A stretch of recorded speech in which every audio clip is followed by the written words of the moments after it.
when I'm with you. I am able to keep pushing my limits and all the drive that I have.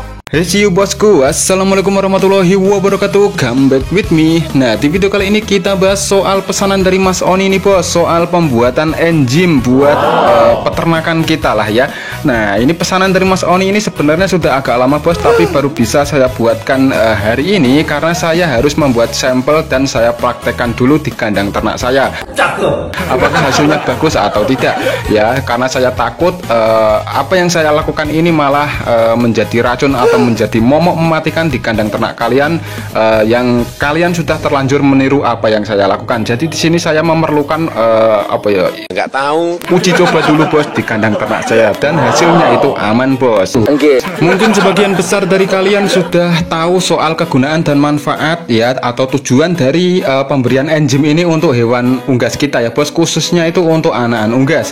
Nah, tapi ada juga dari sebagian kalian mungkin ada yang belum tahu soal kegunaan dan manfaat enzim untuk peternakan bos. Nah, jadi yang saya tahu nih ya bos, enzim itu mampu untuk mendegradasi serat kasar dalam pakan. Nah, sehingga nutrisi yang ada di dalam pakan itu dapat diserap maksimal dalam tubuh ternak.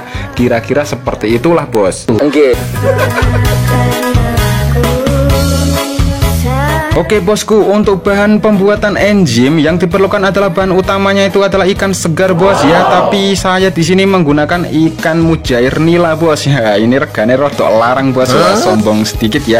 Nah, umumnya para peternak itu memakai ikan lele bos ya, yang lebih ekonomis, lebih mudah didapat gitu. Karena ikan lele itu banyak sekali terdapat di setiap daerah yang ada di Indonesia bos. Widih, cakep ya. Nah, untuk ikannya itu saya menggunakan setengah kilo saja bos. Tapi misal di daerah kalian tidak ada ikan lele, tidak ada ikan nila, itu kalian bisa mengganti dengan belut bos ya. Belut itu sangat bagus tapi regone ya larang bos.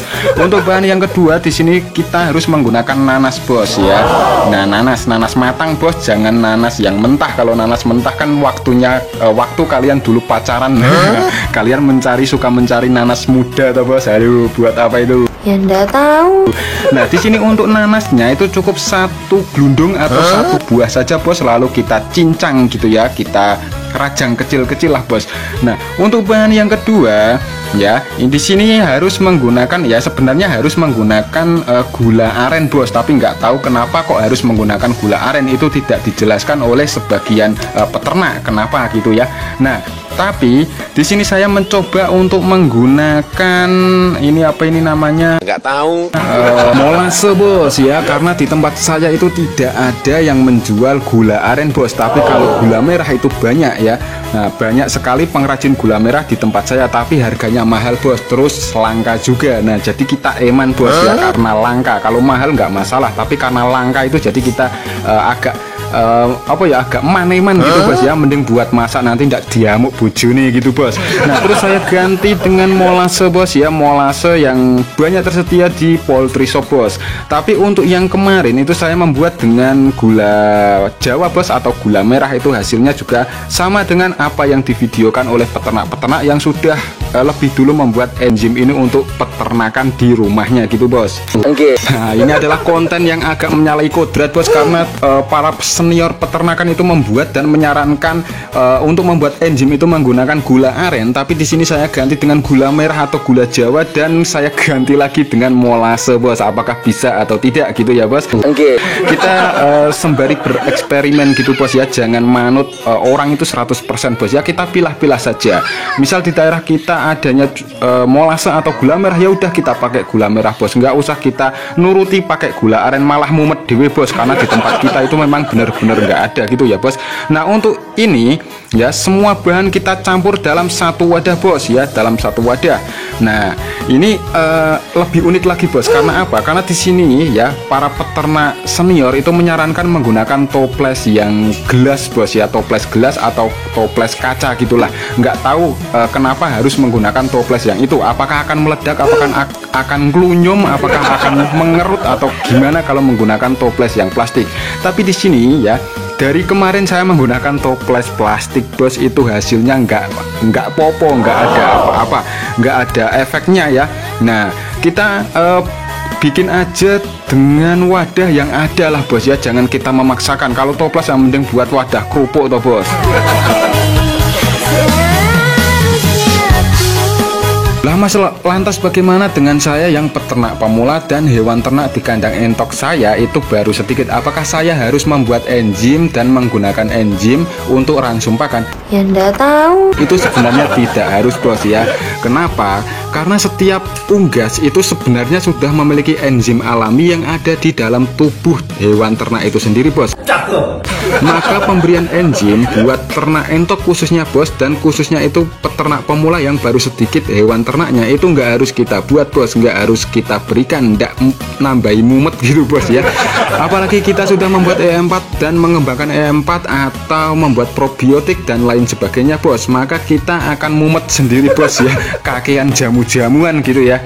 Nah di sini molasenya saya pakai segini bos, nih segini saja ya, segini untuk satu kali pembuatan lah bos ya, satu kali pembuatan dengan bahan utama yaitu ikan asin atau ikan nilanya itu setengah kilo bos. Nah seperti itu. Nah semua bahan dicampur dan dimasukkan dalam satu wadah bos ya. Kalian mau menggunakan toples yang kaca itu juga bagus, tapi kalau tidak ada yang menggunakan toples plastik saja bos, itu aman kok ya. Saya sudah mencoba kemarin, itu aman bos. Nah ini semuanya itu kita masukkan dalam satu wadah ini, lalu kita tutup rapat di bagian atasnya bos dengan menggunakan plastik. Kalau saya ya bos, kalau di tempat saya menggunakan plastik dan saya kareti bos, atau saya kasih karet di bagian atasnya agar udara tidak bisa masuk gitu bos. Dan ini ya setiap hari harus kita aduk bos ya, katanya harus diaduk setiap hari gitu bos. Dan kita diamkan sampai 1 bulan dah ya, 1 bulan baru nanti bisa kita pakai. Tapi ingat bos, setiap hari harus diaduk dan dibuka tutupnya seperti itu bos ya. Nah setelah 1 bulan itu sudah siap digunakan bos, tinggal kita saring saja dan kita ambil airnya gitu ya, jangan ampasnya bos. Kalau kalian ingin mencoba meminum juga monggo silahkan bos. Nih penampakannya seperti ini bos ya. Tapi pemberian enzim juga bisa kita gunakan bos jika kalian ingin menggunakan ya, khususnya itu untuk anak unggas bosku, karena kegunaan enzim itu bisa membantu meningkatkan daya cerna bos ya di dalam tubuh hewan unggas itu sendiri. Karena kemampuan daya cerna pada unggas kecil itu masih sangat rendah bos. Tapi kan kita sudah menggunakan fur yang sudah halus ya bos.